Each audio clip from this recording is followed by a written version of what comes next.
For this week, we're going to talk about another Reformation in the 16th century, and that's a Reformation carried out within the Catholic tradition. We're also going to move on and looking at how global mission occurs, looking specifically at Catholic activities in Central America. So to start with this video, we're going to consider the question of Catholic Reformation. That is, was there a complementary event like the Protestant Reformation in what becomes identified as Roman Catholicism?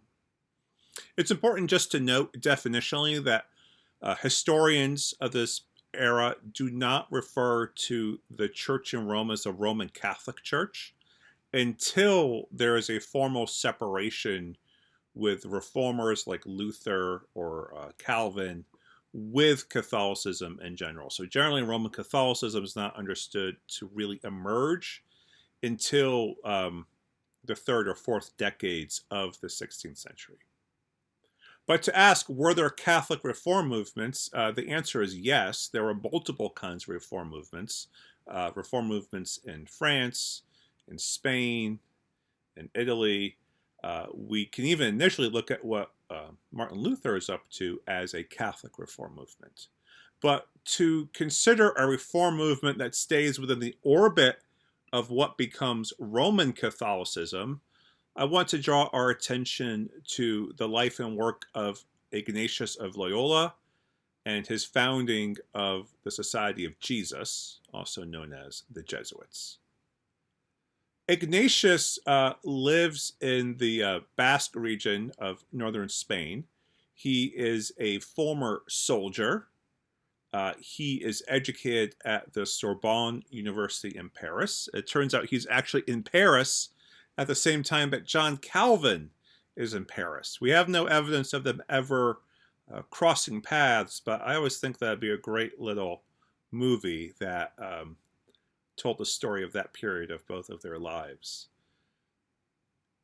Ignatius establishes the Society of Jesus in the year 1540. So if you're paying attention to dates, that is well into the second generation of reforming, well into a separation between Protestant and Catholic movements in Spain, or I'm sorry, in Germany, and certainly with the rise of Calvin coming to prominence in Reformed movements.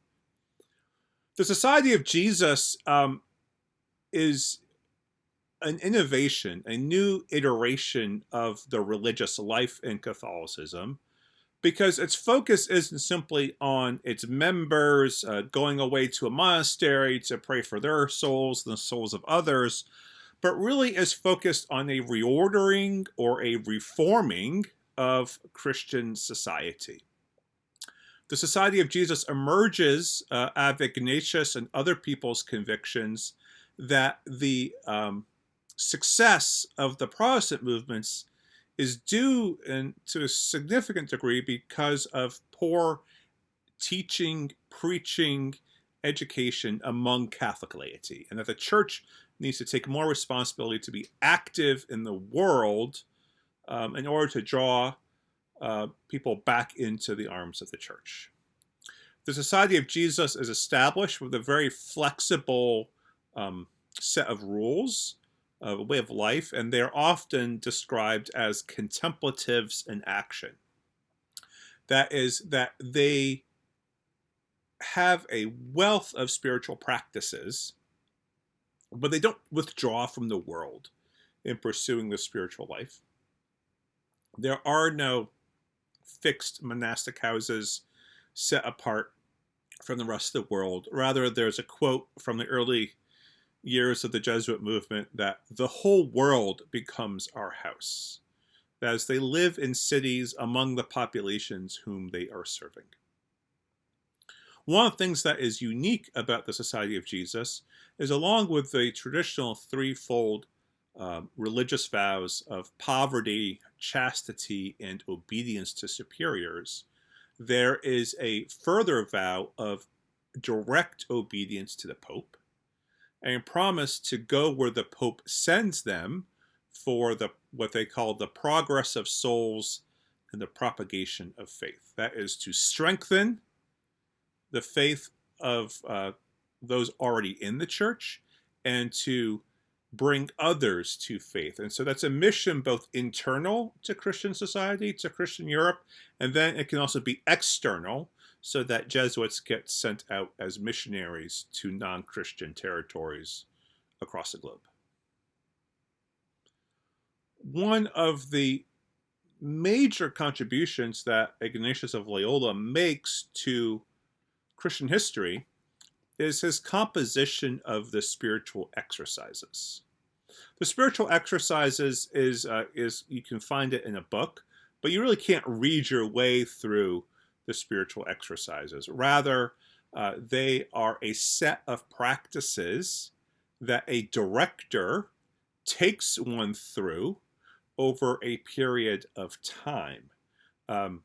Classically, the spiritual exercises are undertaken for a person who's discerning what kind of commitment to make. Especially the exercises are done for those who are discerning whether or not to join the Society of Jesus or to make another form of deep religious commitment, which in this context would be understood as a kind of conversion of life. The exercises are divided up into 4 so-called weeks or phases of exercises. Classically, they are done within a 4-week period in the context of a silent retreat at a house, a monastery, a foundation that the Society of Jesus would run. One can also undertake them while living in the world. This is called the 19th annotation of the spiritual exercises. This is actually something I personally have undertaken, and many other people have undertaken this for those who can't find the time to be set apart to do the exercises. This process would take you the better part of a year to accomplish that way. The whole focus of the exercises is to have one discern the ways in which one will commit the fullness of one's life to God. So I want to read to you from the very beginning of the spiritual exercises that was found in your readings at the very beginning of the first week. And it's called the Principle and Foundation. And it goes this way. Human beings are created to praise, reverence, and serve God our Lord, and by means of this to save their souls. So, what's the purpose of being a human? What's the purpose to be created? Is really to orient oneself towards God, and one will find one's fulfillment and one's salvation in that action. But how is that done? It goes on to explain. The other things on the face of the earth are created for the human beings to help them in working toward the end for which they are created. So everything that's in your life is there to help you discern how to praise, reverence, and serve God. The question is, how do you use the things that appear to you in your life? So then it goes on. From this, it follows that I should use these things to the extent that they help me toward my end, and rid myself of them to the extent that they hinder me. So there's a call to discernment. The things that are in your life, are they going to help you move towards your goal of life in God and of serving and praising God with the unique things in your life? Or are there certain things in your life that are obstacles that you then need to jettison? How does one do this? It goes on. To do this, I must make myself indifferent to all created things, in regard to everything which is left to my freedom of will and is not forbidden. Consequently, on my own part, I ought not to seek health rather than sickness, wealth rather than poverty, honor rather than dishonor, a long life rather than a short one, and so on in all other matters. I ought to desire and elect only the thing which is more conducive to the end for which I am created. So this attitude of indifference, we could also call it detachment, perhaps. Indifference might have a sense of being emotionally disconnected or cold. all the things before you, are they helping you to move towards the end to which God has called you, or are they a distraction? Is wealth or poverty a help or a distraction? Health or sickness? The idea is that you desire no one of these things, no one of these conditions, but your goal is on developing the thing which God has created you for. So there's a whole process here of discerning the gift in your life and getting down to the one core thing that God has designed for you to be in this world. A preacher, a teacher, a father, a husband, a wife. To exercise a particular kind of ministry. To have a kind of disposition to all people in the world. There's a very specific thing God's created you to be. And so the spiritual exercises are designed for you to discern those core things, and then to develop a practice of discerning what falls within that and what falls without that, so that in that space, one finds true freedom. So this is going to be a very spiritually powerful process. And the idea is to have one be able to develop a stance where one can cooperate with God's grace to move to that point. I just want to note here that here again we have a conversation happening in the middle of the 16th century again about what is the relationship between nature and grace. And Ignatius is presenting in some ways a counter answer to a Reformed or Lutheran perspective on whether one's will can cooperate with divine grace. Hopefully we can unpack that more. But this disposition of learning how to discern what God's calling one to carries its way throughout the spiritual exercises, but then also members of the Society of Jesus adapt this kind of process of discernment to multiple ministry contexts, including things like preaching campaigns, ways that they would become advisors to laity and discern their ways forward. It was used as a very powerful tool to draw people into their orbit of ministry. Alongside the spiritual exercises, another significant area is the kinds of ministries that the Society of Jesus engages in.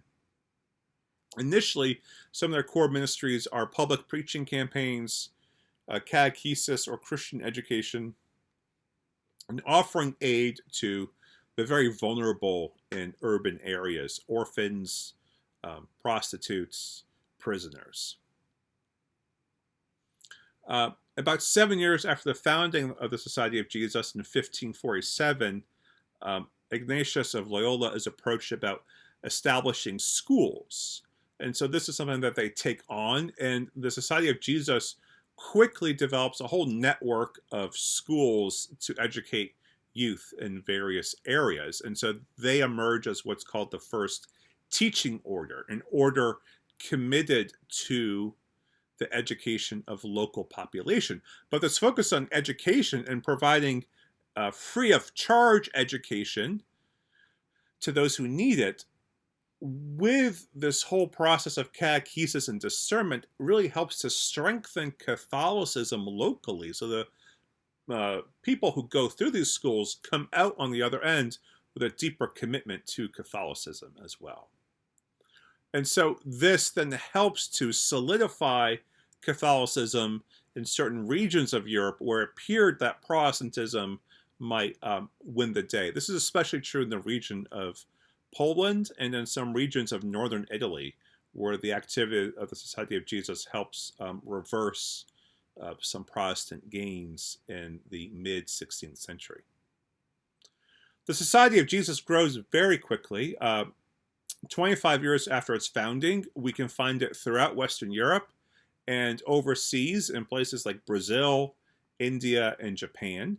We're going to follow up several weeks from now and looking at the activity of the Jesuit Matteo Ricci in the region of China.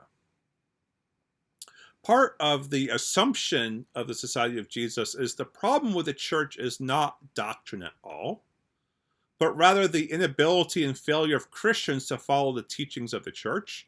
And so the Jesuits are convinced that we can reform the church if we reform the individuals within it.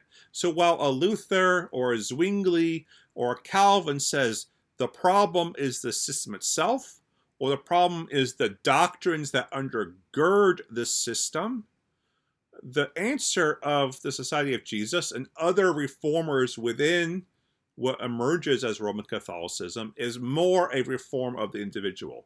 It's a reform of ethics, and it'll be a reform of teaching to ensure that the clarity of doctrine is expressed and any potential abuses are removed.